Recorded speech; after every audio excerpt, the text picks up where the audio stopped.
Bu yerda Brooks bo'lgan. Mana ko'rishingiz mumkin. Aynan o'sha kinodagi holatdagi devor. Mana o'sha vaqtdagi odamlarni qanaqa yashashi. Bu yerda ya'ni 2 kishi yashagan. Ichkarida bitta tualet. Filmning oxirida Andy Dufresne quvurdan o'tgan sahnasi esinglardami? Aynan o'sha turba mana shu yerda.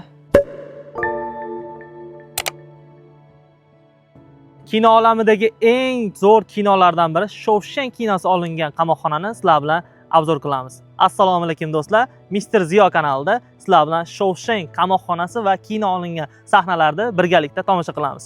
Shawshank qamoqxonasi 1886-yilda qurilgan va 1990-yilgacha ishlagan. 1994-yilda aynan Shawshank kinosi olingan. Mana bu yerda ko'rishingiz mumkin do'stlar, mana bitta mahbuslar haqiqiy mahbuslar shu yerda 5 etajlik turma deydimi? Shunaqa xonalarda saqlangan. Mana bu yerda ko'rsanglar, bittagina tualeti bo'lgan. Bitta qo'l yuvadigani. Mana bu yerda stoli ham bor, boshqa xonalarda. Hattoki bir chekkasida oyna, kichkinagina temirdan yasalgan oyna va ikkita kravat. Temirlarni ko'rib turibsizlar. Polniy turma hamma yog'i temirdan, qalin temirdan yasalgan. Aynan shu kichkina bolg'acha bilan Andy Dufresne mana shu kichkinagina teshikda uzun kalab qochishga muvaffaq bo'lgan. Mana ko'rishingiz mumkin, aynan o'sha kinodagi holatdagi devor. Do'stlar, mana bu xonani esladinglarmi? Mana hattoki aynan o'sha paytda qoldirilgan nimalar, temir idishlar. Vau, plastik qaranglar.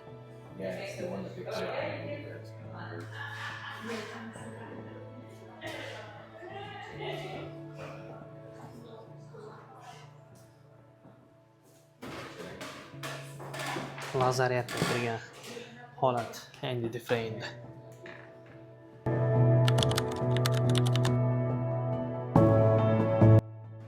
Do'stlar, men xonani topib oldim, men qaranglar.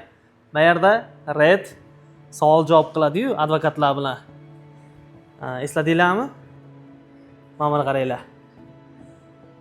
Aynan shu yerda. Hattoki bu yerda tokchadagi stol-stullar ham xuddi holat. Mana bu o'sha kiyim. 1994-yildan qolgan.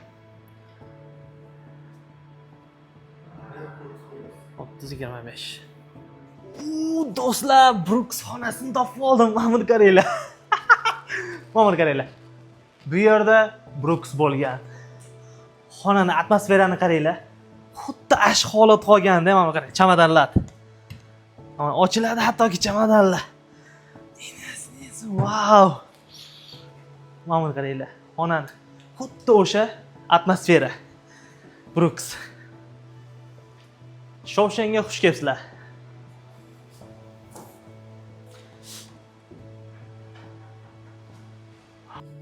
Do'stlar, mana bu yerda ham ko'rsanglar bo'ladi. Mana bu cherkov ekan. Ya'ni o'sha paytdagi qolib ketgan cherkov. Ko'p narsalar haqiqiy, ya'ni chunki bu haqiqiy qamoqxona bo'lganligi uchun. Mana bu hattoki ustunlari ham temirdan.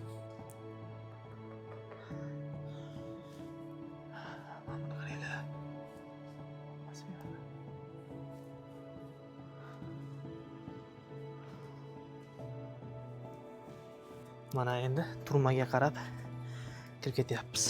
Mana o'sha vaqtdagi odamlarni qanaqa yashashi. Bu yerda ya'ni 2 kishi yashagan. Ichkarida bitta tualet, bitta qo'l yuvgani, bitta tokchasi bo'lgan. Bo'ldi, boshqa narsa yo'q. Va kiyim ilgani nima?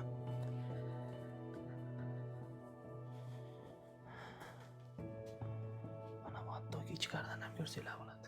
Mana bu o'sha qamoqxonani pastdan ko'rinishi. 1-chi, 2-chi, 3-chi, 4-chi, 5-chi, 6-chi etajgacha shu mahbuslar saqlangan. Biz hozir boshqa bir blogga keldik. Bu yerda ham mana ko'rishingiz mumkin. 4-5 etajli mahbuslar saqlanadigan xonalardi. Paytdagi lazaryat xonalari qanaqa bo'lganini ko'rishingiz mumkin. Bu yerda bittagina tualet va odam yotgani joy. Bo'ldi, boshqa narsa yo'q. Hattoki juda ham sovuq bo'lgan. Mana bu yerlarni yopganida ichkarida hech narsa ko'rinmagan qop qorong'i holat bo'lgan. Filmning oxirida Andy Dufresne quvurdan o'tgan sahnasi esinglardami? Aynan o'sha turba mana shu yerda. Filmning eng qiyin qismi deb o'zi Andy Dufresne o'zi aytgan ekan, chunki mana bu quvurni ichiga to'ldirilgan haqiqiy buqani deyman, haqiqiy molni go'ngidan ishlatishgan ekan. Ya'ni hattoki u zaharlanib qolishdan ham qo'rqqan ekan u aktyor. Ko'rishinglar mumkin, mana buni qaranglar ichini. Mana bu teshik.